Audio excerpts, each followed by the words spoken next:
Hello, good evening everybody.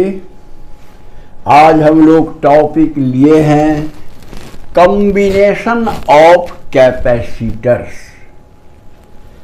सबसे पहले ये जानना है ये कॉम्बिनेशन क्यों, मतलब क्या जरूरी है। तो कभी कभी हमारे पास कुछ ऐसे कैपेसिटर्स रहते हैं जो रिक्वायर्ड हैं, वो नहीं मिलते हैं, तो हम लोग फिर सीरीज पैरेलल ऐसा करके एक कॉम्बिनेशन बनाते हैं जिससे हमको डिजायर्ड कैपेसिटर मिल जाए, जिसका कैपेसिटेंस की मुझे ज़रूरत है। तो देखिए, पहला दो तरह का कॉम्बिनेशन है मेन, बाद में तो मिक्स है, लेकिन हम लोग अलग अलग पहले जान लें। तो पहला है सीरीज कॉम्बिनेशन। देखिए यहाँ फोटो सीरीज कॉम्बिनेशन का हम बनाए हुए। मान लीजिए 3 ठो कैपेसिटर लिए हैं, हर एक का कैपेसिटेंस C1, C2, C3 है, दिखाया हुआ है। और इसको एक का प्लेट दूसरे से लगाते हैं, फिर दूसरा प्लेट तीसरे के पहले प्लेट से लगाते हैं, और वो लास्ट प्लेट आके मान लीजिए इधर नेगेटिव साइड में और इधर पॉजिटिव साइड में बैटरी से कनेक्ट कर देते हैं, जिस बैटरी का की पोटेंशियल डिफरेंस भी है। तो देखिए इसमें क्या होता है कि चार्ज जो Q निकलता है बैटरी से वो सब पर सेम रहता है। ये चीज, यही 2 पॉइंट है, इसको देखिए। Charge same on all capacitors. मान लीजिए इस पर प्लस Q और इस पर माइनस Q चार्ज है बैटरी पर। हाँ, बैटरी से Q चार्ज निकलता है मान लीजिए, तो यहाँ आया तो प्लस Q, ये इंड्यूस किया माइनस Q, फिर इसमें इंडक्शन हुआ plus Q minus Q plus Q minus Q। कहने का मतलब सब चार्ज जो है सभी कैपेसिटर पर चार्ज सेम रहता है, इसीलिए ये पॉइंट मैंने लिखा, charge same on all capacitors. अच्छा, अब डिफरेंट क्या है? तो मान लीजिए बैटरी का वोल्टेज भी है, तो ये सब में बटेगा। क्यों अलग अलग क्यों बटेगा? तो देखिए V बराबर होता है कैपेसिटर में आपको Q/C। तो अगर Q सेम है और C डिफरेंट है, तो नेचुरली आपको पोटेंशियल भी हर एक में डिफरेंट होगा। तो वो मान लिया जाए V1, V2 एंड V3 है। ये एक फोटो मान लीजिए 1 नंबर है। अब हमारा पर्पस क्या है? ये तीनों कैपेसिटर के बदले एक कैपेसिटर अगर हो तो उसका कैपेसिटेंस कितना होगा? कहने का मतलब ये तीन कैपेसिटर जो काम करता है उतना ही अकेले अगर एक कैपेसिटर करे तो उसका कैपेसिटेंस क्या होगा। तो मान लिया जाए कि तीनों कैपेसिटर का कैपेसिटेंस मिलके C होता है, तो इस बार तो अकेले है, इसलिए V टोटल काम करेगा इसी कैपेसिटर पर अकेले, क्योंकि ये एक ही कैपेसिटर है। अच्छा, तो अब हम जब भी जो चीज डिफरेंट है उसको लेके चलते हैं, तो इसमें है पोटेंशियल डिफरेंस। तो टोटल पोटेंशियल जो बैटरी का है वह 3 पार्ट में बट गया, V1, V2 एंड V3, तीनों को प्लस कर लीजिए। और कैपेसिटर के फार्मूला से V1 क्या होगा? Q/C1, V2 होगा Q/C2, V3 होगा Q/C3, क्योंकि Q तो सब पर सेम है, कैपेसिटेंस अलग अलग है। ये तो फिगर 1 से हो गया। अब फिगर 2 में देखिए, बात तो वही है, खाली तीनों मिलके एक कर दिया गया है। इससे V का वैल्यू कितना आता है? तो Q/C, चूंकि एक ही कैपेसिटर है तो इसका मतलब V equal to q by c, यहाँ V इक्वल टू इतना, तो वो बराबर कर देते हैं Q by C1 plus Q by C2 plus Q by C3। आप देखिए ऊपर सब में Q है कॉमन, उसको हटा दीजिएगा तो 1 by C equal to 1 by C1 plus 1 by C2 plus 1 by C3 हो गया।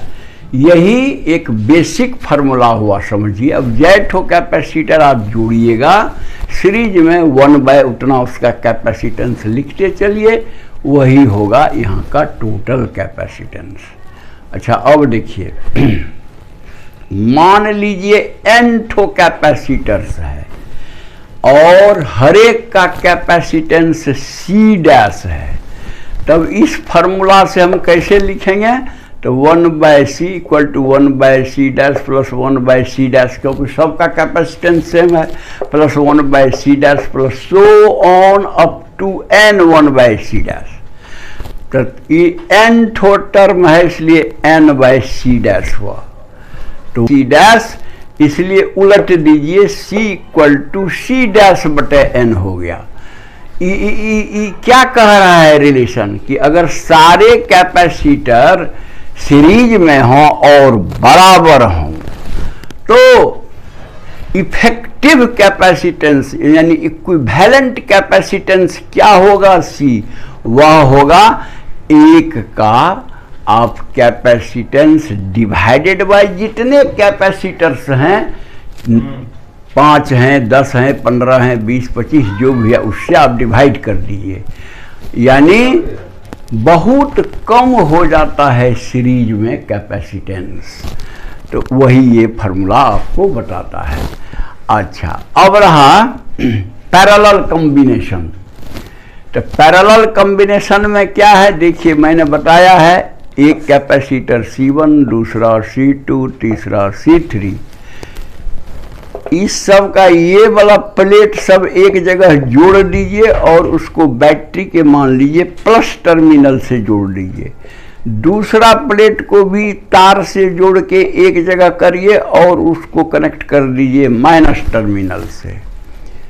इस बार क्या होगा, तो इस बार है कि आपको जो चार्ज मान लीजिए Q निकला वो तीनों में अलग अलग बट जाएगा, एक में Q1, इसमें Q2, इसमें Q3, लेकिन वोल्टेज जो है वो सब में भी ही होगा, क्योंकि देखिए ना ई पॉइंट का वोल्टेज है, ई पॉइंट का वोल्टेज तो सबके लिए है, तो यानी पोटेंशियल डिफरेंस जो है वो सब के लिए सेम होगा और बराबर होगा बैटरी का पोटेंशियल। तो अब चलिए जो डिफरेंट है उसको लेके चलें। चार्ज, मान लीजिए बैटरी से टोटल चार्ज Q निकलता है तो वह हो जाएगा Q1 plus Q2 plus Q3, और अब कैपेसिटेंस के फार्मूला से Q1 को C1 इंटू भी, Q2 को C2 इंटू भी एंड Q3 को C3 इंटू भी लिख डालिए।